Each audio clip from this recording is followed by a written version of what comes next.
cool technology. Eventually got into products. It took a long time, for good reasons, I'm sure, although I can't remember them. So I decided that maybe this is a time to try to build something of my own. I knew nothing about software. I was a hardcore chip designer.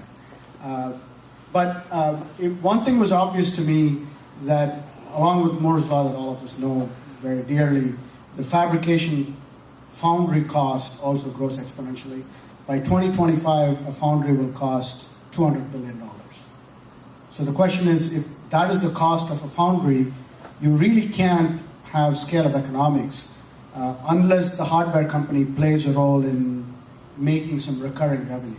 So that's really where the inception point was.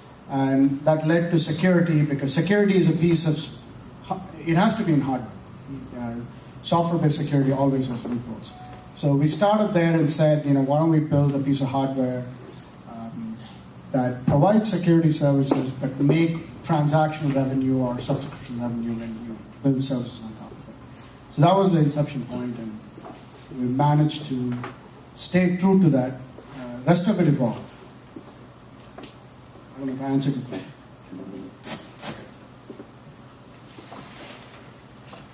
Well, it's kind of a lightweight up here.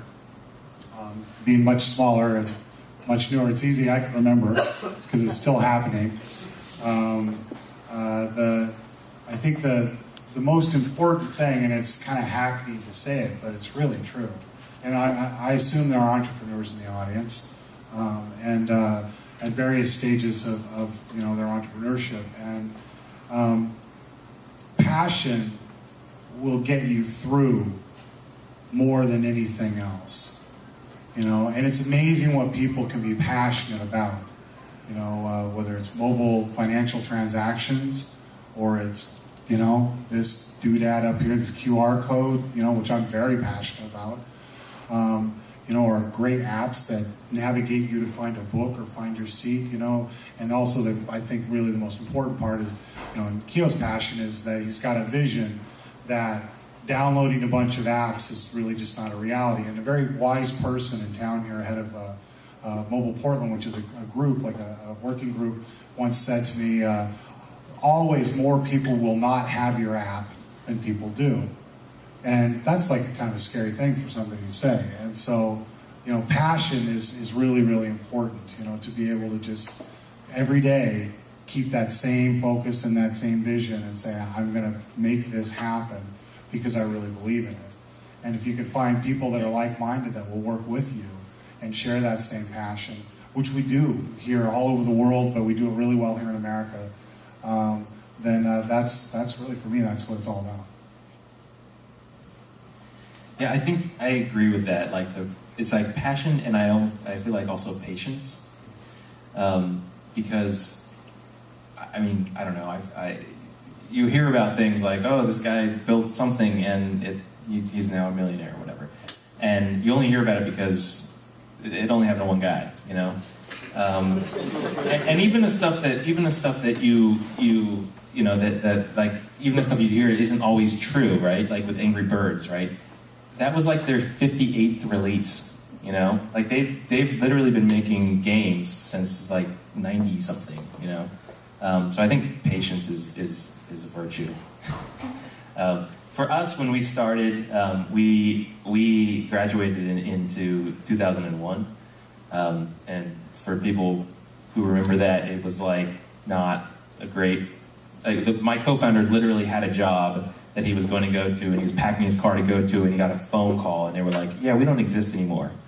And he was like, "Okay, let's do something else."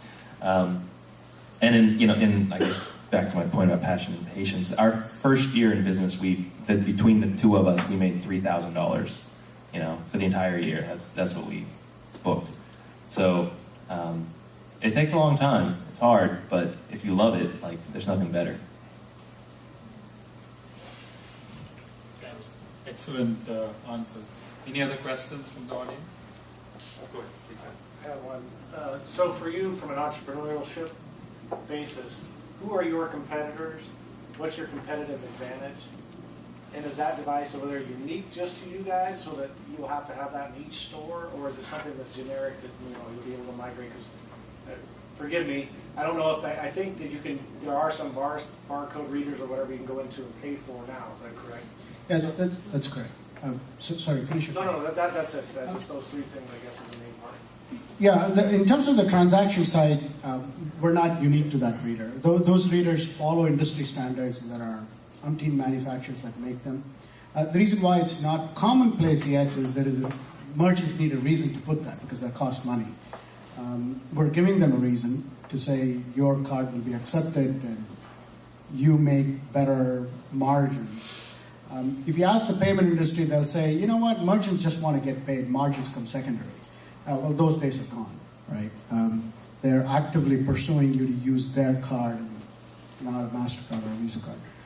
So we don't rely on any proprietary technology. All of our IP is about taking existing interfaces and make two interfaces that don't talk to each other, like a payment radio in a memory card protocol. Doesn't exist. That's what we built so it can go ubiquitously.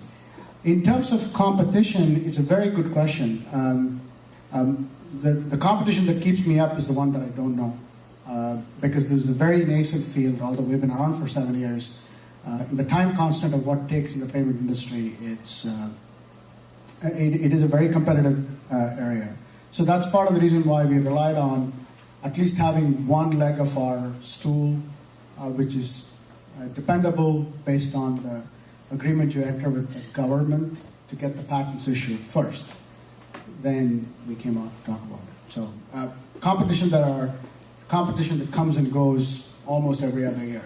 Some of them are really big companies that get disenfranchised and stop working on it, and now you have Google and the big boys, each spending $100 million each. The way we leverage that is Google is going to spend money to put those readers, and our system works with those readers as well. So follow up, I think, until you have. Yeah, so this